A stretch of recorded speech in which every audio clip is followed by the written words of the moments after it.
Makanya yang rusak kita sama kita itu ya kita sendiri. Yang membuat kita pecah sendiri ya karena kita sendiri, Bang. Karena kita suka menilai orang tapi nggak pernah menilai diri kita sendiri. Kan lucu kita. Recok ada apa toh? Bos. Beres. Banjir.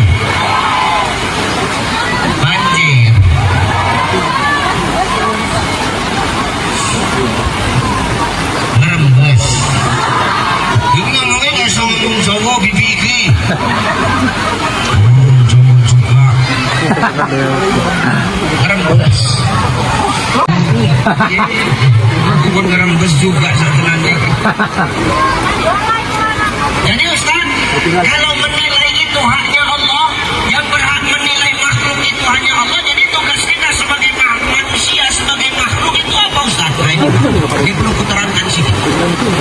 Tugas kita sebagai makhluk bukan saling mengingatkan. Tugas kita sebagai makhluk itu saling mengingatkan, bukan saling menilai. Nah, manusia sama manusia nggak cocok menilai. Tugas kita mengingatkan. Makanya Allah ngomong dalam Quran, apa kata Allah? Watawasau bil haq, watawasau bis. Ingatkan dalam kebaikan dan ingatkan dalam kesabaran. Perkara orang yang mau diingatkan itu benar atau tidak terserah, mau ikut atau tidak terserah, mau nurut atau enggak bukan urusanmu, mau berubah atau enggak, yang penting udah kau sampaikan, selebihnya serahkan kepada Allah. Ini kan perkara hati sekarang, betul? Perkara hati. Ini maaf, kalau hatinya tidak cinta dan taat kepada Allah, kalau hatinya tidak taat kepada Allah, tidak cinta kepada Rasulullah, bubar ini Pak. Percayakan, pastikan bubar. Kenapa orang ini nggak bubar coba? Kenapa? Karena seucap coba dia bubar apa ini? Karena taat sama Allah, cinta sama Nabi, makanya kita bertahan di sini. Inilah yang dikatakan qalbun salim, hati yang hidup. Benar ya? Bu, hati ada 3, ada berapa? 1, ada qalbun salim. Qalbun salim artinya apa Ustaz? Hati yang hidup, hati yang sejahtera. Pandang ada kebaikan, dia akan cepat-cepat datangi kebaikan itu. Karena dia sadar kebaikan tidak datang 2 kali. Dia tahu memanfaatkan kesempatan. Pantang ada yang baik datang. Sama macam orang sini, pantang ada bantuan kan langsung ngumpul. Orang sini kan kayak gitu kan. Ya orang sini enggak, ya orang sana. Cuman orang sana kan banyak pindah kemari, nah itu masalahnya Pak. Maka hati yang hidup itu kan hati yang condong kepada kebaikan. Pantang dengan kebaikan, dia datangi kebaikan itu. Fastabiqul khair. Berlomba-lomba dalam kebaikan. Ya. 2, ada namanya qalbun marid. Qalbun marid itu apa Ustaz? Hati yang sakit. Orang kalau sakit dibawa kemana? Rumah sakit. Kalau udah di rumah sakit diapain? Diobatin. Orang kalau sakit udah diobatin kan 2, antara sehat apa mati kan gitu. Kalau sehat alhamdulillah, kalau mati ya dikubur Bang. Bukan Allah yang tahu. Hanya kalau hati kita sakit, datang ke majelis ilmu obatin supaya hati kita sehat lagi Bang. Radang kafe. Wes gak ngomong kapan kokoyot ya redane ya wes gak tahu wes berembus nang-nang ya seru kokoyot kuwi aku sing kuwi meneh iki terus tenan iki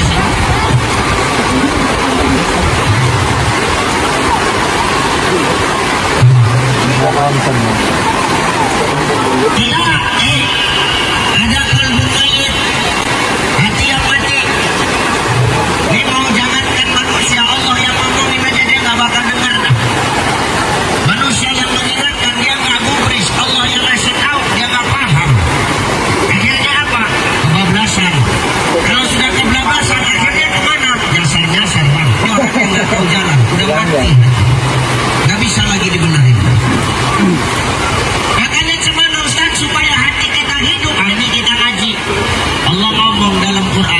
Subhanallazi asra bi 'abdihi lailam minal masjidil haram ilal masjidil. Maknanya Isra Mi'raj ini dipersingkat baik. Maha suci Allah yang telah memperjalankan hambanya pada suatu malam dari Masjidil Haram Mekah ke Masjidil Aqsa nang Palestina. Bengi Allazi barakna haulahu linuriyahu min ayatina. Sekelilingnya sudah kami berkahi. Makna keberkahan itu apa Ustaz? Maknanya artinya keberkahan itu perlindungan. Ibu kenapa hujan gak basah? Karena ada terata. Nah kan benar. Ini yang di atas kenapa hujan gak basah? Karena ketampung terata. Ibu, kenapa gak basah? Terper terata. Ini pasti terata STM yang ini kan? Ya tahu aku. Itu punya STM kan yang ujung kan? Kenapa panitia? Iya ini terata STM nih. Ya gak apa-apa pakai STM, tapi pastikan dulu siang ini gak ada yang mati kan?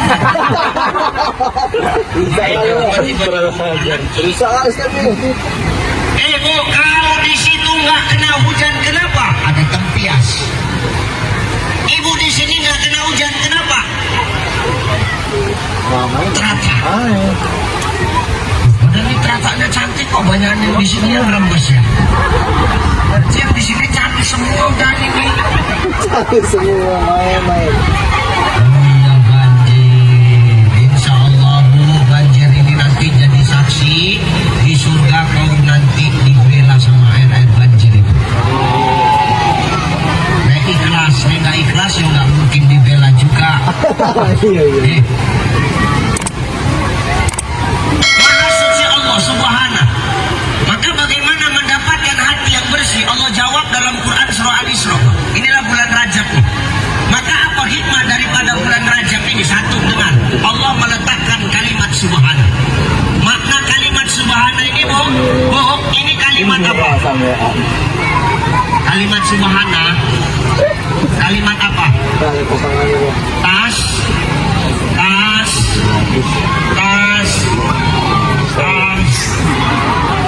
Tapi lu belum menengah lu cici kenal aku dulu. Iku semua iku. Sing nembus iku. Nggak iso ngelak, nggak iso menyat, mau pasrah wae lah. Ini kan Subhanahu kalimat tasbih. Kenapa Allah meletakkan kalimat tasbih di awal pangkal Quran surah Al-Isra? Karena Al-Isra itu mengajarkan kepada kita, menggambarkan bagaimana takjubnya luar biasanya peristiwa Isra wal Mi'raj. Makanya Allah meletakkan kalimat Subhanahu.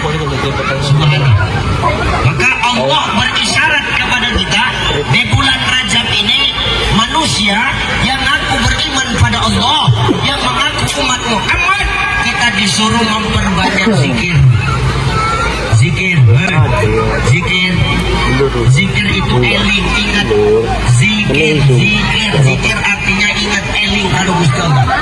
Zikir itu tak mesti subhanallah walhamdulillah wala ilaha illallah wallahu akbar. Enggak mesti itu. Ini duduk dengarkan ilmu pun zikir, sholat pun zikir, baca Quran pun zikir.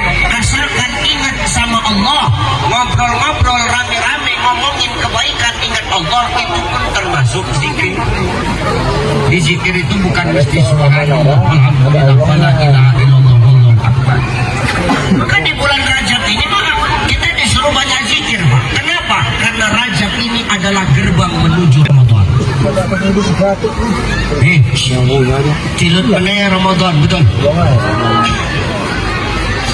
Iki Rajab, Rajab, Saban, habis Saban, Ramadan. Maka Rajab ini gerbangnya Ramadan. Kenapa Rajab ini kita suruh banyak zikir? Supaya nanti sampai di Ramadan hati kita sudah bersih dari penyakit hati. Karena Kenapa kita suruh banyak zikir di bulan Rajab? Supaya nanti bulan Ramadan sampai sama kita, hatinya kita sudah bersih. Kadang-kadang kan kita sama orang jelek aja pikiran kita, sama tetangga suujon aja pikirannya jelek aja kan. Kepo apa? Gue kepo. Nah benar ya. Kenapa buat kita kepo sama orang lain? Apa yang menyebabkan kita ingin tahu aja apa yang dibuat orang? Kenapa kita mau tahu aja urusan orang? Jawabannya satu kok, kata Syekh Jalaluddin Rumi. Apa kata Maulana Rumi? Kata Maulana Rumi, Bapak Ibu, yang menyebabkan kita hari ini kepo, pingin tahu urusan orang, cuman satu. Apa? Karena kita tidak tahu kunci kenikmatan dalam hidup. Kalau kita tahu kunci kenikmatan dalam hidup, gak akan kepo kita sama urusan orang. Kita kan hari ini sibuk kepo mau tahu urusan orang karena kita nggak tahu kuncinya nikmat hidup ini. Jadi kunci nikmat hidup ini apa Ustaz? Dengarkan ya, ini rumah yang terus wajar no. Tekan omat tinggal di bilas. Ini penting ini. Kunci nikmat dalam hidup cuma satu. Kata Maulana Rumi, jangan sibuk mencari tahu apa yang orang punya, tapi sibuklah mengurus apa yang Allah titipkan kepadamu. Selesai. Benar nggak? Hari ini kan kita sibuk ngurus kita wong. Kongkol manen sawite dewi, sawite wong dipanen ke ngopoi kowe. Benar ya? Hari ini kita sibuk ngurus urusan orang ngapain? Kalau kita sibuk ngurus punya orang, punya kita lupa. Terakhir punya kita nggak diurus-urus, punya kita diurus orang. Mau? Ibu sibuk ngurusi suami orang, suamimu nggak keurus, terakhir suamimu diurus orang, mau?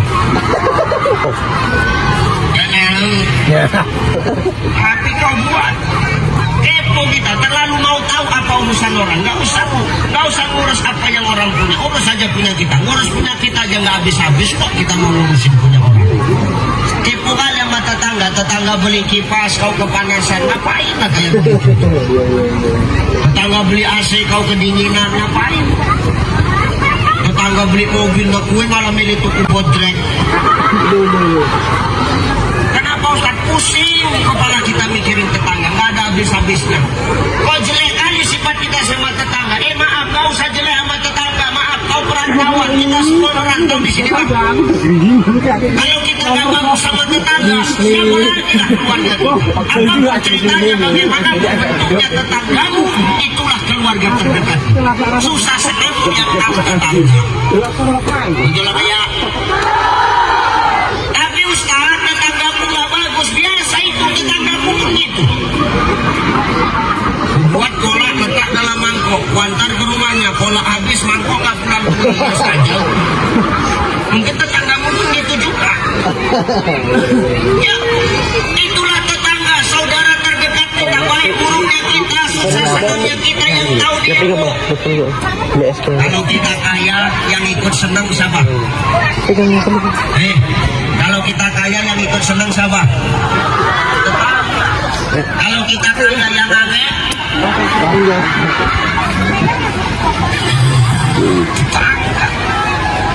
Kita susah yang nolong,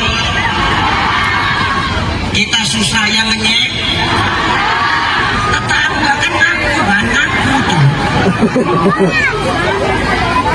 Bagaimana model tetangga kita, mangkana yu'minu billah wal yawmil akhir falyasir rahimah, kata Nabi. Siapa yang beriman kepada Allah, beriman kepada hari akhir, maka tetap sambung tali silaturahmi. Caranya gimana? Jangan sibuk ngurus apa yang dia punya, urus saja apa yang Allah titipkan sama kita. Karena semua masing-masing punya tanggungan. Ini kan titipan semua ini, betul nggak? Jabatan titipan, jadi sekdes titipan des. Di sekdes titipan. Jadi suami titipan, jadi istri titipan, jadi anak titipan, punya harta titipan, punya popularitas titipan, semua titipan.